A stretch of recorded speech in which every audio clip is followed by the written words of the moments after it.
അടിമാലിയിൽ നാഷണൽ ഹൈവേക്ക് വേണ്ടിയുള്ള അശാസ്ത്രീയമായ മണ്ണെടുപ്പിൽ കൂമ്പൻപാറ സ്വദേശി സിജുവിന്റെയും കുടുംബത്തിന്റെയും വീട് പൂർണ്ണമായും തകർന്നു.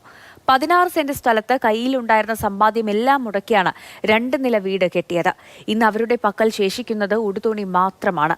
ഭിന്നശേഷിക്കാരിയായ സഹോദരിയുമായി ഇനി എന്തു ചെയ്യണമെന്നറിയാതെ പകച്ചു നിൽക്കുകയാണ് സിജുവും കുടുംബവും. അടിമാലി ദേശീയപാതയിലെ അശാസ്ത്രീയമായ മണ്ണെടുപ്പിന്റെ ഇരയാണ് ഇന്നിപ്പോൾ ഈ കാണുന്ന സിജുവും കുടുംബവും.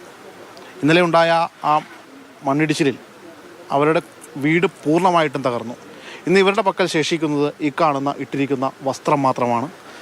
സിജു, ഇന്നലെ എന്താണ് സംഭവിച്ചത്?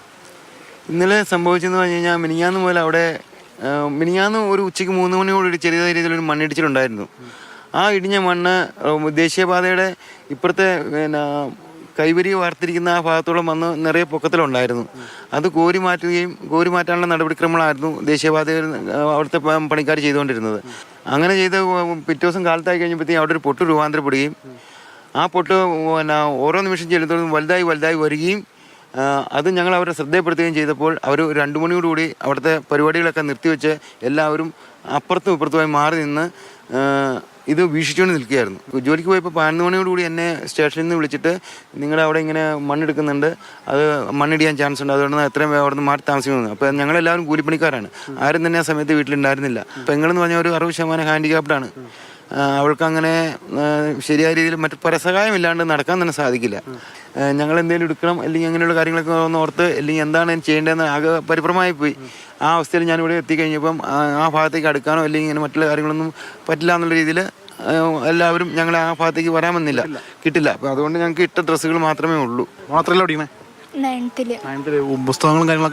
പുസ്തകങ്ങളും കാര്യങ്ങളെല്ലാം വീണ്ടും ഉള്ള സമ്പാദ്യം മൊത്തം മുടക്കി തന്നെയുണ്ട്.